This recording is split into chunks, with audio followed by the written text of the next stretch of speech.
Abra a sua Bíblia, por favor. O autor de Hebreus, no capítulo 10, a partir do verso 19.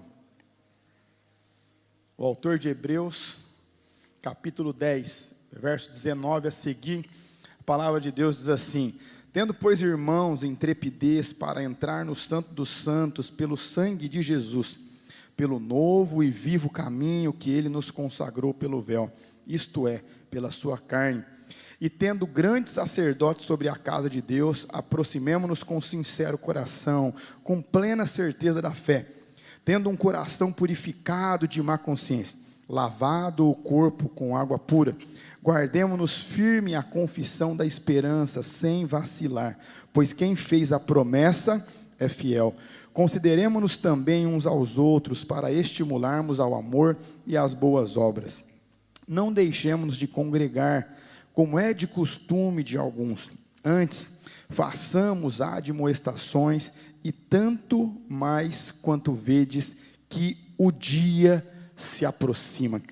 Quando o autor de Hebreus ele escreve isso, ele está ensinando, e eu acho muito interessante que ele começa falando sobre o que nós conquistamos por intermédio do sacrifício de Jesus. Ele fala do novo e vivo caminho que nos foi liberado, o acesso que nos foi dado, e ele fala que agora, com intrepidez, eu e você, nós podemos acessar o Santo dos Santos, onde era o único e exclusivo acesso dos sumos sacerdotes. E quando ele traz essa colocação, ele continua falando à congregação, e aí ele faz uma instrução para que a gente considere uns aos outros, e ele fala para que a gente tenha firmeza na nossa fé, que a gente não vacile com isso. E aí ele começa a fazer uma colocação, ele diz assim: não vamos deixar de congregar, ou seja, de nos reunirmos como igreja, como eclésia. E aí, olha que interessante a afirmação que ele faz, que às vezes muitos pensam que começou a acontecer isso nos últimos anos. Ele diz assim: não deixemos de congregar, como é de costume de alguns. Então observa que isso acontece desde a igreja primitiva, que isso acontece desde o primeiro século da igreja, que isso acontece desde a primeira grande era da igreja. Então olha que interessante, só que aí ele faz uma última afirmação nesse contexto, e é onde eu e você nos enquadramos. Como assim? Veja que ele está falando nesse contexto para instruir aquela comunidade, porém uma aplicação até um prazo. Qual é o prazo que ele coloca aqui? Ele coloca o quê? Que a gente continue fazendo isso, se admoestando uns aos outros, até o quê? Até o grande dia. Qual é o grande dia? O grande dia é o dia que Jesus Cristo vai vir buscar a sua noiva. É o dia que Jesus vai vir nos buscar. Então veja, se eu e você estamos após essa fala e ainda não chegamos no grande dia, então esse é um direcionamento para mim e para você, para que a gente não vacile, para que a gente não perca a nossa fé e a nossa firmeza, porque aquele que fez a promessa, que é Jesus, ele é fiel e com toda certeza ele vai vir buscar. Então olha que interessante, com essa afirmação nós conseguimos entender algo muito importante. Mais uma vez, como nós vimos aí em praticamente todas as cartas de Paulo, ao longo dessa série de mensagens, o autor de Hebreus, ele diz assim: mais uma vez, que nós precisamos estar em conjunto. Dá para congregar sozinho? Então, olha que interessante, mais uma vez ele coloca a igreja como um coletivo, como um corpo, né? Como algo primordial. Então, olha, quando nós temos essa afirmação, nós temos uma teoria, de uma teologia bem fraca, que ganhou força nos anos 90, que é a teologia, como eu falei na última mensagem, que é a teologia do assistencialismo, que as pessoas pegam ali uma afirmação de Tiago, num contexto muito local, mas que também se abrange até hoje, quando ele fala que a verdadeira religião é cuidar dos órfãos e das viúvas. Só que o que alguns não conseguem interpretar, que essa palavra cuidar no original, não é a mesma palavra que usa que é usada lá em Atos 10, quando Cornélio, ele tem as suas esmolas recebidas por Deus. Esmola é aquilo que você dá quanto você quer, quando você quer e da forma que você quer, né? Então, o termo aqui é diferente. Quando o termo aqui é usado, cuidar, é literalmente você pegar para cuidar. Então, olha que interessante, a maioria das pessoas que tentam usar esse argumento, 95% da igreja, não da nossa, só do Brasil, da igreja, não cumprem essa afirmação que é contínua. Como assim, pastor? Se o termo cuidar aqui é pegar para tomar posse, para cuidar, como que você adota um cachorrinho? Você vai pegar ele, vai dar comida um dia e vai jogar ele na rua de novo? Sim ou não? Não, mas é o que algumas pessoas fazem. O termo cuidar aqui é você cuidar mesmo, continuamente. 95% da igreja nunca adotou ninguém. Então, mesmo essa teologia sendo fraca e usada para muitos que não querem o corpo de Cristo, a eclésia, a congregação, o ajuntamento dos santos, eles já não cumpririam essa prerrogativa, porque não adotaram ninguém. E das viúvas nem vamos falar, que a situação piora. Então, quando nós olhamos para a perspectiva bíblica, que a igreja é um corpo, aí nós entendemos que a prerrogativa do cuidar é da igreja. Então, nós temos esse entendimento claro. Então, observe, o texto que nós vamos ler agora, para que a gente consiga expor, né, vários exemplos que o apóstolo Paulo dá, sobre as atribuições das funções dos diversos membros que tem no corpo de Cristo, para que você consiga se encaixar em algum deles, ou se você já é encaixado, que você consiga se engajar ainda mais. Amém? Romanos capítulo 12, a partir do verso 3, a palavra de Deus diz assim: porque pela graça que me é dada, digo a cada um de vocês que não pense de si mesmo além do que convém. Antes, pense com moderação, conforme a medida da fé que Deus repartiu com cada um. Porque assim como em um corpo temos muitos membros, e nem todos os membros têm a mesma função, assim nós, que somos muitos, somos um só corpo em Cristo, mas individualmente somos membros uns dos outros. De modo que, tendo diferentes dons, segundo a graça que nos é dada, se é profecia, seja ela segundo a sua fé. Se é ministério, seja em ministrar. Se é ensinar, que haja dedicação ao ensino. Se é exortar, que o exorte com amor. Se é repartir, que o faça com liberalidade. Se é presidir, que faça com cuidado. Se é exercitar misericórdia, que o faça com alegria. Então, olha que interessante aqui, que o apóstolo Paulo, ensinando a igreja ainda, sobre as muitas funções dos membros que um corpo pode ter, ele começa a dar alguns exemplos. E aí, eu e você temos que ter essa visão. Olha o que ele diz. Primeiro, irmãos, eu não quero que vocês pensem muito no que vocês são, né? Vamos trazer para a nossa realidade. Abaixa um pouquinho a bola. Vocês não são tudo isso que vocês pensam que vocês são, não. Vocês não são melhores do que os outros, não. Antes, considerem uns aos outros.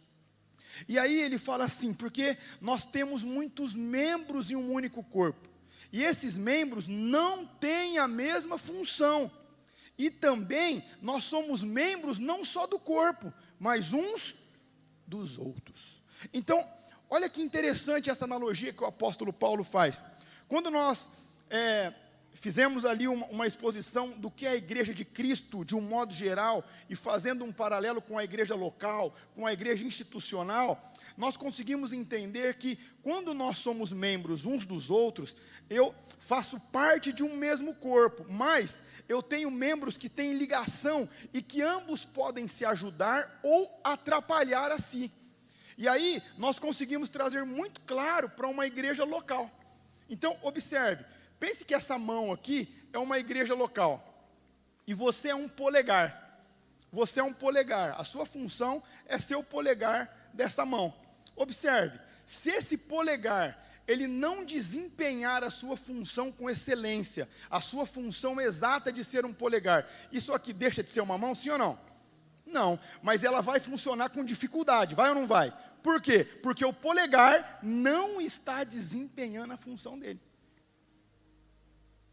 Então, observe que quando nós falamos que nós somos membros uns dos outros, e fazemos todos parte de um corpo, nós temos um corpo que é imenso, que é o reino de Deus.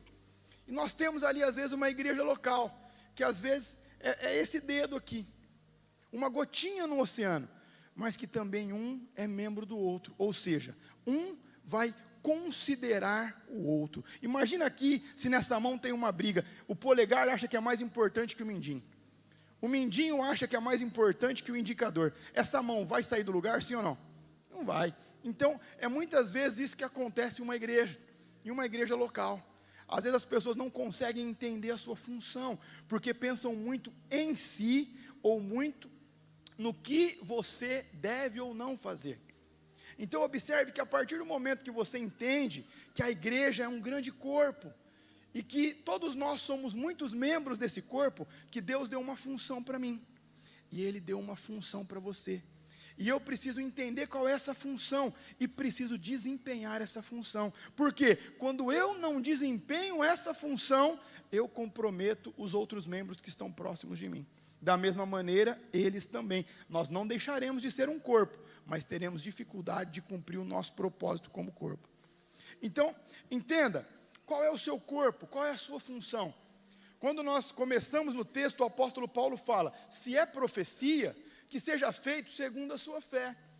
E quando nós entramos na área profética, na parte artística, nós temos aqui uma imensidão de frentes que podem derivar daqui. Nós podemos falar sobre uma arte profética, nós podemos falar sobre a profecia de fato, nós podemos falar sobre uma palavra de conhecimento, que é uma derivação, uma palavra de sabedoria, que é outra derivação, nós podemos falar sobre o profeta de ofício em si, que é uma outra frente, uma dança profética,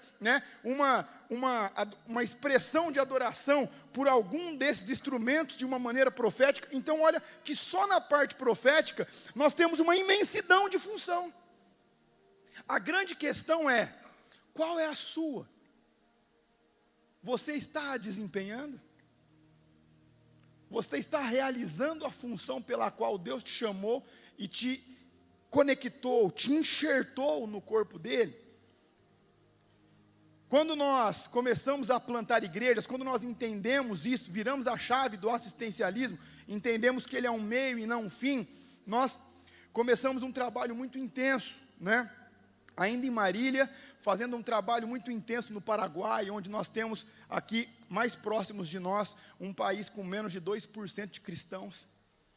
Um trabalho em São Bernardino, quando nós fomos para o interior do Nordeste, onde nós não temos as praias, onde não são pontos turísticos, nós começamos a plantar ali muitas igrejas, o pastor Gilberto, que está lá na liderança do Nordeste, um dentista formado na USP, que Deus chamou ele para o Nordeste, ele renunciou à sua carreira, e hoje ele e a sua família têm gasto a vida lá, em toda aquela região. Eles estão inseridos em Afogados da Engazeira, e cuidam de outras 9 comunidades que tem naquela região, Itaíba, Cercadinho, Forquilha, Alto Vermelho, e tantos outros naquela região. Eles começaram a desenvolver isso. Só que veja, quando nós começamos a trabalhar lá, o que nós pensávamos? Não por maldade, mas porque não tínhamos uma revelação completa da imensidão da igreja de Cristo. Nós fazíamos o quê? Um caixote, um galpãozinho, cobria, às vezes não tinha recurso para fechar janelas, fazíamos só os buracos e deixávamos preparado para pôr no futuro. O chão geralmente era aquele cimento vermelho queimado, para economizar, e algo bem simples. Só que olha que interessante, com certeza lá tem pessoas com uma aptidão profética, seja para fazer uma arte, seja para fazer uma projeção, seja para fazer um iluminotécnico, seja para fazer uma adoração, só que olha a mentalidade mesquinha, tentando atrofiar a igreja de Cristo. Não, isso nós não temos condição, não vai ter, vamos fazer só o básico aqui, prega e evangeliza e batiza. Veja, não está errado, mas nós já começamos limitando a imensidão da igreja de Cristo. E as pessoas que têm essa função, essa aptidão no corpo? Vocês conseguem entender a dimensão do tamanho da igreja de Cristo? Que nós, como igreja, nós jamais podemos atrofiar a igreja. E aí, o texto continua. Ele diz assim, veja, se é ministério, que ministre. Ou seja, se você tem um exercício de liderança em ministérios, por que é que você não está exercendo essa função? Ah, eu sei muito, mas sabe o que é? Eu quero ficar aqui sentado, estou tranquilo. Já fiz muito. Olha que loucura, fez muito onde? Eu já fiz muito, já servi demais. Já ministrei muito. E o texto continua, se você tem capacidade, né, de ser um doador, o texto aqui diz um repartidor, ou seja, uma pessoa que é cheio de posse, que tem habilidade. Observe que na igreja tem um campo de pessoas que tem essa aptidão. O texto diz que faça, mas faça com liberalidade, faça de uma maneira expansiva, não é uma esmola, não é uma única vez, mas se essa é a sua função, cumpra ela de forma exímia. E o texto continua, se é exortar, que o exorte em amor. Gente, olha que loucura, o dom de exortação hoje está silenciado. Tem as exceções, é claro, mas de uma maneira geral está silenciado. Tem gente que não serve para exortar, tem gente que tem essa aptidão. Olha que loucura, quantas pessoas a gente vê hoje, né, nas redes sociais. A pessoa coloca lá o nome dela, coloca lifestyle, cristã, aí coloca lá o arroba do marido, do namorado, coloca o nome do cachorro, do gato, e aí embaixo coloca, eu sou de virgens. Onde estão aqueles que exortam em amor? Não é brigar. O texto diz, aqueles que o exortam, que o façam, mas o façam em amor. Sabe aquela pessoa que às vezes chega para te dar uma aprumada, que você fica constrangido assim, mas você entende tudo, e se sente amado? A pessoa nasceu para exortar. E aí ele diz, aqueles que vão exercitar misericórdia, ou seja, aqueles que vão fazer de fato o assistencialismo como meio, não faz penoso. Ai, ninguém me ajuda, ai, ninguém vem aqui colaborar, ai, ninguém quer fazer isso, sabe? Aquela competitividade, aquela cara amarrada, ranzinza, o pessoal só quer saber de orar, só quer saber de adorar. Ei, se Deus te chamou para exercitar a misericórdia, faça e faça com alegria, o texto diz. O texto não diz para fazer com comparação, o texto não diz para fazer ranzinza, o texto não diz para fazer julgando, ele diz, faça com alegria. Então, quando nós olhamos para a igreja de Cristo, nós temos que ter esse entendimento, se a função de um é orar, que esse ora de verdade. Se o desse é tocar, mas que toque até gastar os dedos. Se você exerce misericórdia, mas faz até não ter mais opção de fazer. Mas entenda, se é a sua função, desempenha. Desempenha. Sabe o que é, pastor? É que você não conhece a minha história. Eu fui muito ferido, eu machuquei. Deixa eu falar uma coisa para vocês. Que o Espírito Santo abra os seus olhos, para que você possa entender de uma vez por todas. Se eu pegar uma marreta e dar uma marretada no meu dedinho, vai doer sim ou não? Pode ser que quebra sim ou não? Mas está aqui no corpo, tá ou não está? Eu posso pôr uma tala, eu posso ficar com ele um pouquinho torto, mas fala para mim, se ele continuar aqui no corpo, ele vai curar sim ou não? Sim. Agora, e se eu cortar a pontinha dele? Cortei a pontinha dele, e deixo a pontinha do lado, não nele, mas do lado. Coloco no criado mudo, do lado da cama. O que vai acontecer com essa parte aqui que ficou no corpo? Vai cicatrizar, vai ou não vai? Mas o que vai acontecer com essa pontinha que eu tirei do corpo? Como assim? Não, eu posso ser igreja sozinho. Eu posso ser corpo sozinho. Lógico que não, é só pôr no freezer. Não é? Põe no freezer, congela. Não dá? Por quê? Não existe vida fora do corpo. Agora, eu vou falar mais para você. Você sabe que a fisioterapia, ela te ensina você a fazer o que você sabe fazer, né? Você sabe disso, né? Então veja, eu tenho os 2 joelhos operados, tenho um enxerto nos 2 joelhos, parafuso nos 2 joelhos. Só não fui jogador por causa das drogas. As drogas das pernas, que não obedecia e ainda machucou. Vocês acreditam ou não? Mas olha que loucura. Eu machuquei.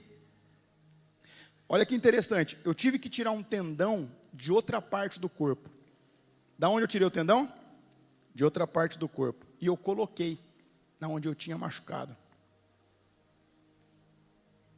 Saí da cirurgia. No outro dia, fisioterapia. Sabe o que eu fui aprender a fazer? A dobrar a perna. É brincadeira. É ou não é?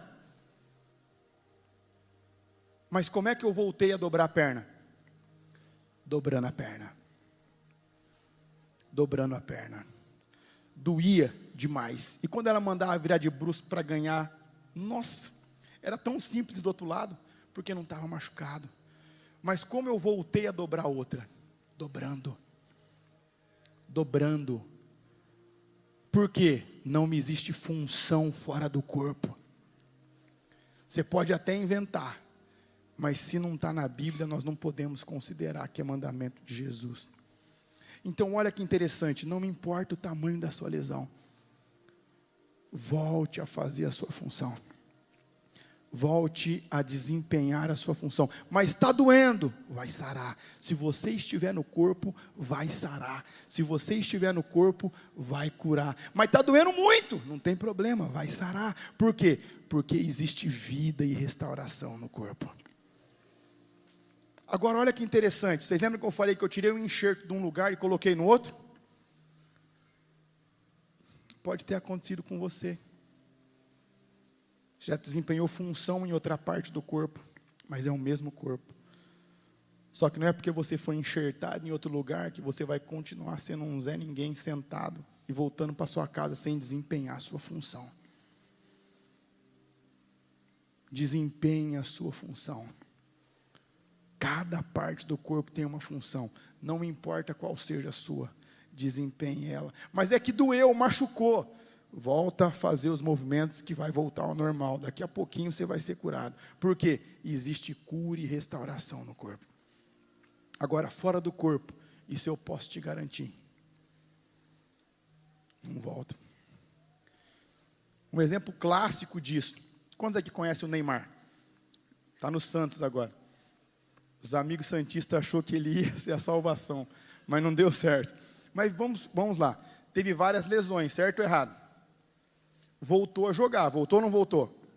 Agora responda, ele já está totalmente recuperado? Ele já consegue fazer tudo que ele fazia antes das lesões, sim ou não? Mas já voltou? Por quê? Se não voltar, jamais vai conseguir voltar para as funções que ele fazia antes. É assim comigo e é assim com você. É assim comigo e é assim com você. Machuquei. Vamos curar. Onde? No corpo. Mas dói. Dói. Dói mesmo. Mas olha que o texto continua falando. E olha que interessante aqui. Todos ele vai incentivando, né? Se você é repartidor, se você é doador, seja com liberalidade. Se você exercita o ministério da misericórdia, faça com alegria. Se você ame intensamente. Se você profetiza, faça segundo a sua fé. Olha que coisa linda, mas olha que coisa séria ao mesmo tempo. Se você lidera ou preside, cuidado. Olha que loucura. É a única parte que tem um alerta de Deus. Por quê? Porque para quem Deus muito dá, muito Ele requer. Agora, olha que loucura isso. Quando nós chegamos aqui, nós sempre tivemos um trabalho, um movimento muito forte com jovens, com adolescentes, com crianças, até porque eu sou jovem, né, Vale? Não parece muito, mas eu sou jovem, né? É que ser pastor não é nada estressante. Fiz 29 anos semana passada, gente. Brincadeira. Mas começamos com intensidade.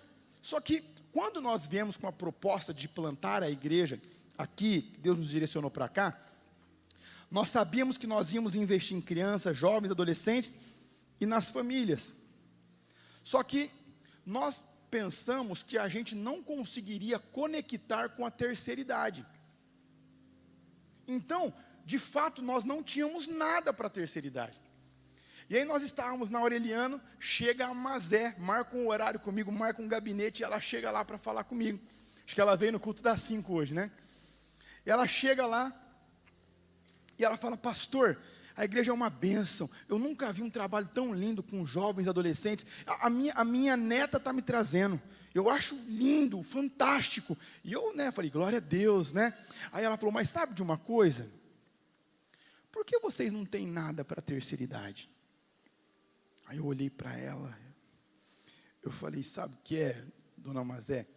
É que a gente pensou que a gente não ia conseguir conectar e não pensamos em nada. Aí ela falou: mas como assim? Eu falei: nossa igreja às vezes tem um pouco mais de luz que o normal, às vezes o som é um pouquinho mais alto, e, enfim, a gente não conseguia conectar, a gente pensava. Eu venho às vezes no culto com a minha neta, se eu ficar muito no lenga-lenga, daqui a pouco eu enterro e fico aí. Eu olhei para ela e falei: nossa, velhinha arretada essa aí. E aí ela falou assim: por que a gente não faz nada para a terceira idade? Aí eu olhei para ela e falei: é verdade. Mas lembre-se, aquele que lidera, cuidado. Por quê? Se você fecha o coração, fala: não, porque a gente não quer trabalhar com essa etária. Você arrebentava uma frente da igreja. Aí eu olhei para ela e falei assim: mas eu nunca trabalhei assim. O que a gente pode fazer? Como a gente pode fazer? E ela olhou e falou assim: eu posso? Eu falei: pode.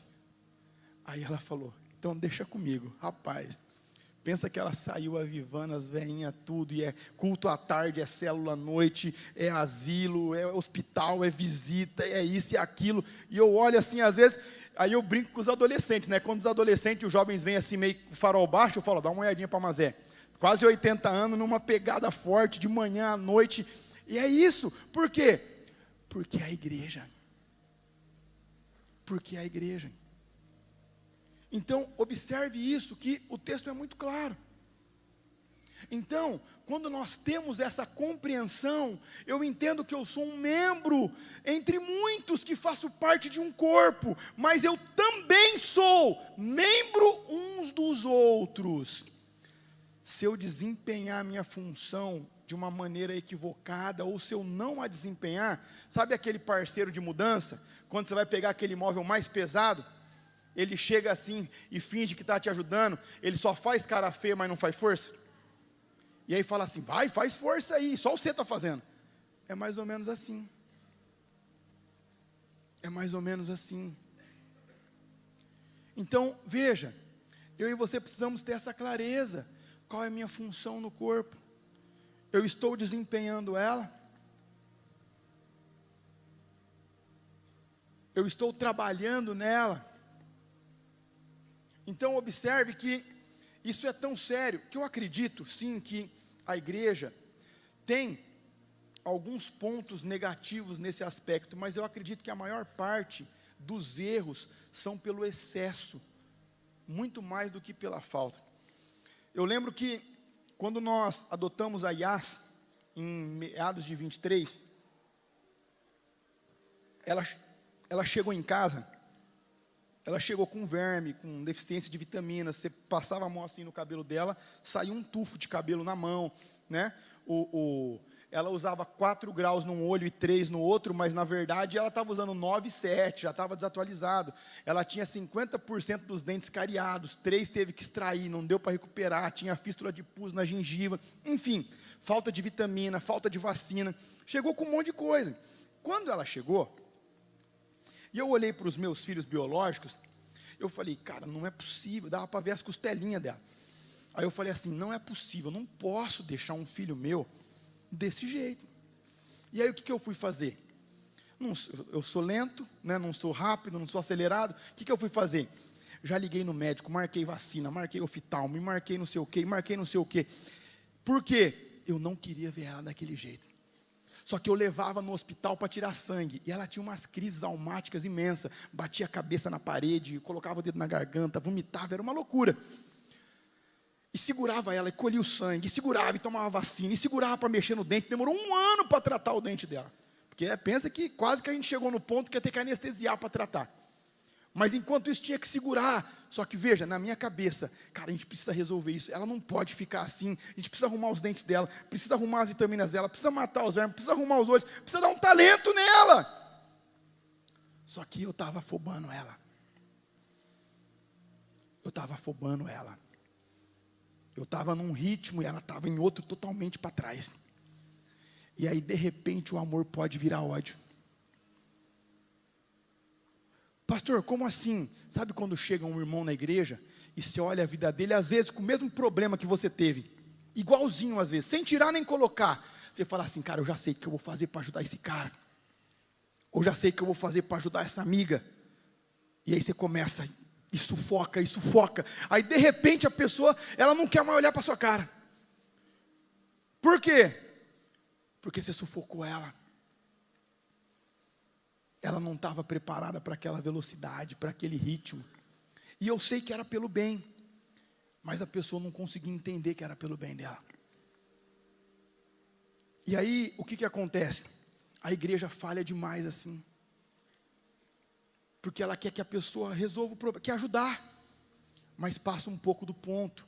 É por isso que saiu aquele termo que tem os crentes chatos. Vocês conhecem crente chato aí, sim ou não? Eu não vou perguntar se você é, que eu sei que fica chato, mas só se você conhece um já está bom. É isso, é um pouquinho além do ponto. Então tem que dar uma segurada. Isso é ser igreja, fazer a função. E às vezes não adianta a gente querer perguntar, Deus, por que a Isa chegou na igreja faz 3 meses, o Senhor já fez na vida dela, a Fer faz 10 anos que está na igreja e não sai do lugar. É a velocidade dos membros, um é mais devagar, o outro é mais rápido. Está tudo bem.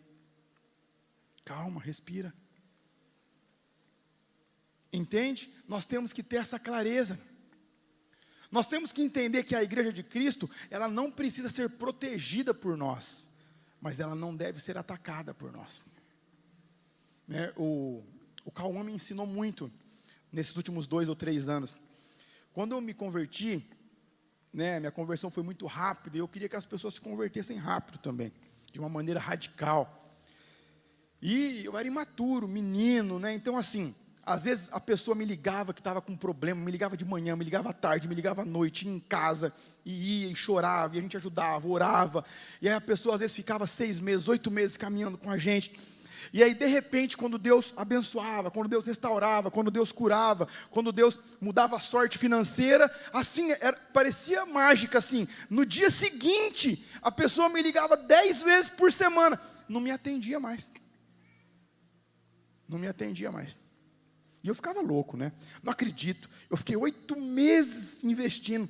Nossa, eu ficava cabreiro. Eu falava, não é possível cair nessa de novo.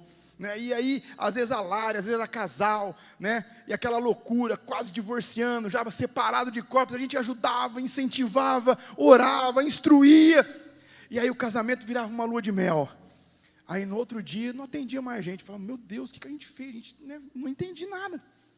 Ficava desesperado, bravo. E aí, agora, né, a gente está em outra fase. Então, às vezes, muitas das pessoas que vêm com crianças. E criança não quer saber de nada, criança quer brincar. E aí, um tempo atrás, o Cauã chegou e falou assim, papai, sabe aquele amiguinho que vinha em casa, que saía depois do culto com a gente, que vinha aqui em casa e a gente brincava? Eu nunca mais vi ele. Por quê? Aí eu entendi que eu não podia ser mais um menino. Lembra, eu não preciso proteger a igreja, mas eu não posso atacar ela. Aí eu falava assim, filho, sabe o que é? É que nós somos igreja. Eles estavam precisando de ajuda, e nós ajudamos eles. Mas agora eles não precisam mais de ajuda, e está tudo bem. Entendi. Então eles vinham porque você ajudava? Eu falava, é. E agora? Agora eles conseguiram resolver o problema que eles tinham, então agora não precisa mais ajudar. E aí, às vezes tem um amiguinho novo, outro que chega, aí esporadicamente eles perguntam, ele fala assim, papai, esse amigo, ele vai ficar com a gente, ou depois que a gente ajudar também, ele não vai mais? Aí eu falava, filho, eu não sei, mas lembra, nós somos igreja, o nosso dever é fazer a nossa função, o nosso dever é ajudar. O que isso significa? Significa que a ação dos outros não pode interferir na nossa função de corpo. Entende? Então eu e você temos que ter clareza com isso. Isso é ser igreja. Isso é ser igreja. Todos nós somos filhos adotados de Deus. Todos nós. E quando eu estava, passando do ponto com a Yas, achando que eu estava sendo um mega pai, fui pregar no Danilo Figueira, lá em Ribeirão. E aí o Carlinho, que lidera o movimento do Global Kingdom, da parte de adoção, ele fala assim: cara, não é assim. Aí eu falei: como assim? Eu falei: cara, eu estou fazendo isso, está dando errado, eu estou fazendo aquilo, está dando errado, eu estou fazendo aquilo, está dando errado. Aí ele: não é assim. Aí eu falei: então como é? Aí eu falei: cara, eu estou até meio frustrado, porque parece que tudo que eu faço está errado. Aí ele fez uma pergunta para mim, ele falou assim: mas você ama? Eu falei: claro que eu amo. Ele falou: então pronto, está resolvido o problema. Aí eu fiquei olhando para a cara dele, eu falei: ué, mas estou contando para ele um monte de BO aqui, o cara pergunta para mim se eu amo, estou de sacanagem comigo. Aí ele me contou a história dele, falou: o meu tem 15 anos. Às vezes, até hoje eu escuto: você nunca deveria ter me tirado do orfanato. Você deveria ter me deixado lá. Eu odeio você. Você não é meu pai. Aí eu olhei para a cara dele e falei: mas até hoje? Ele falou: até hoje. Eu falei: mas e aí? Ele falou: e aí que eu decidi amar ele que nem Jesus me ama. Por quê? Quantas vezes eu e você negamos Jesus? Quantas vezes nós questionamos as atitudes de Jesus? Por mais que é para o nosso bem, porque nós não entendemos, a gente estufa o peito, não é verdade? E é isso, e é aquilo, mas Ele continua nos amando. Isso é ser igreja. Quando eu entendi isso, eu entendi que eu decidi amar. Eu entendi que ser igreja não é romântico, que não é só rosas, que tem os espinhos, que às vezes vai espetar a mão, que às vezes vai machucar a mão, que às vezes vai sangrar. Mas eu decidi amar, porque eu sou parte do corpo. Então observa que é sobre isso. Então às vezes quando vem uma pessoa e fala: pastor, mas você viu aquela igreja assim, assim, assim? A palavra de Deus fala para que a gente que está em pé vigie para que não caia. Então vamos vigiar para que eu e você não caia também, que nem ele caiu. E vamos orar para que ele continue no corpo, para que haja restauração e cura na vida dele. Né? Mas você viu aquele fulano assim, assim, assim também? Vi. Vamos orar por ele, né? Mas vamos continuar fazendo o que a gente tem que fazer? Vamos continuar exercendo a nossa função? Qual que é a sua? A minha é essa. A sua é qual? Você está exercendo bem ela? Entende? Quando nós entendemos como o reino funciona, o corpo funciona, não tem espaço para essas coisas, porque nós entendemos que nós fazemos porque nós amamos, nós entendemos que nós fazemos porque nós acreditamos. Então veja, quando você está em um lugar em que você é anulado, onde você não consegue expandir, desenvolver a sua função, você precisa rever se você precisa ser enxertado em outro lugar. Porque, infelizmente, às vezes, porque o texto fala cuidado com quem lidera, com quem preside? Porque as funções de quem lidera e de quem preside pode afetar o desempenho de todo o corpo daquela igreja local. Então observa, quando a pessoa não tem muita segurança nela, não tem outro pastor na igreja, é só ela. Por quê? Medo, insegurança. Não desponta outras pessoas. Se tem um líder que está despontando, corta ele, abafa ele, anula ele, esnuca ele. Mas isso, veja, mais uma vez eu falo, é insegurança. Porque quando a gente entende que o corpo não é nosso, mas que nós fazemos parte do corpo, e que o Espírito nos deu uma função, nós vamos fazer ela com alegria. Porque nós fazemos igreja assim, e pela graça de Deus, né, nós temos caminhado já com êxito há mais de uma década. Não aqui em Bauru, mas desde o começo. Por quê? Porque nós entendemos que o corpo não é nosso. Então a gente não faz ele para ser nosso. 2023, o ano que nós mudamos para cá, teve uma eleição. o Danilo vai continuar presidindo a igreja, sim ou não? Eu poderia ter mudado o estatuto, poderia ter colocado uma presidência permanente. Quantas pessoas fazem isso? Mas a igreja não é minha, ela é de Deus. Se Deus quiser me tirar, amém. Se Ele quiser que eu vá para outro lugar, amém também. Se Ele quiser que eu continue, amém também. Mas eu preciso entender a minha função. Se Ele falar assim, Danilo, hoje é o último dia, eu falo, Baden, assume, ele já está aí mesmo, não é verdade? Por que eu falo isso para vocês? Porque vocês têm que analisar isso.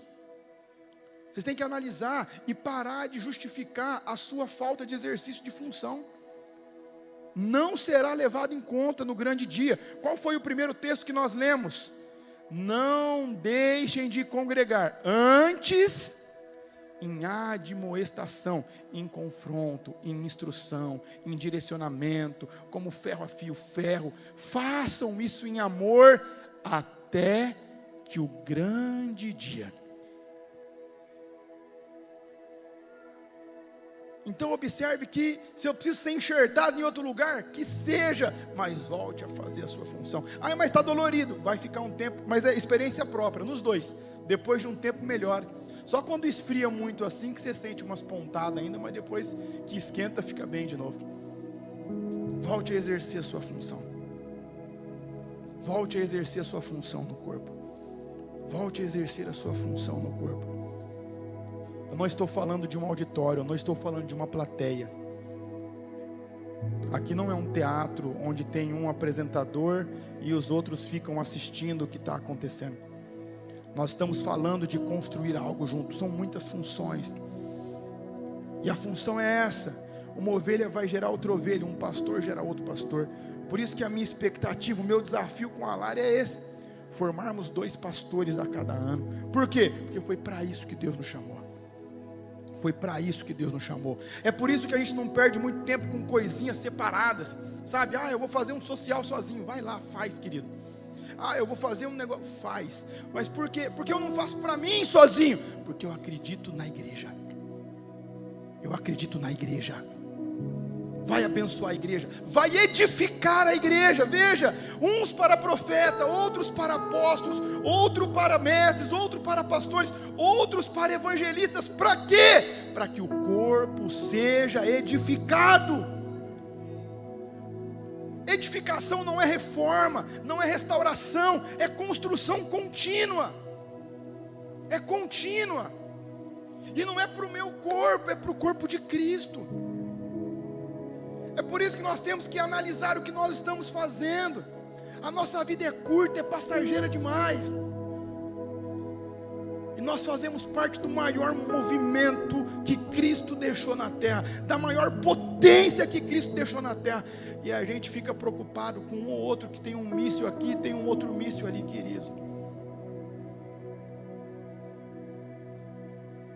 Desempenhe a sua função no corpo. Eu e a igreja. É para encerrar. Se eu não soubesse sobre igreja e sentasse para conversar 30 minutos com você, qual definição você me passaria?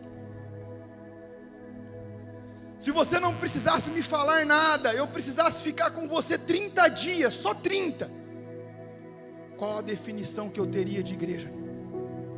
Pela sua vida. Qual a definição que eu teria de igreja pela sua vida? Qual? Pastor, mas qual é o nível de entrega para uma igreja? Eu não sei a sua. Jesus pagou com a vida. Eu não sei se para você isso é alto ou baixo, considerável, mas a métrica é essa: Ele pagou com a vida. Com a vida. E o texto que nós iniciamos a mensagem é: por causa do sangue de Jesus, da carne de Cristo, nós temos acesso a um novo e vivo caminho, e juntos nós podemos acessar agora o Santo dos Santos com intrepidez. Então observe que nós temos acesso à fonte de tudo. Nós somos filhos de um mesmo Pai. A grande questão é: qual é a função que você tem? Qual é a função que você tem? Qual é a função que Ele te deu? Se é para liderar, lidere. Lidere. Se é para amar, ame. Se é para exortar, exorte. Se é para exercer misericórdia, exerça misericórdia. Se é para ministrar, ministre. Mas se é para profetizar, profetize. Mas exerça a função que você tem no corpo de Cristo. Exerça a função. Com certeza, tem alguns membros que estão funcionando sobrecarregados. Por quê? Porque você está se omitindo de desempenhar a função que Cristo deu para você. A função quem te deu não sou eu. O texto diz que pela graça Ele reparte como Ele mesmo quer. E você vai ter um dom para exercer isso. Então responda ao Espírito Santo. Responda: o que é a igreja? O que é que nós fazemos aqui todos os domingos? O que é que nós fazemos todas as quartas-feiras? O que eu faço na minha semana? Como eu estou exercendo a minha função? O que eu estou fazendo com a função que Cristo me deu? O que eu estou fazendo? O que eu estou fazendo? Você pode se colocar de pé no seu lugar.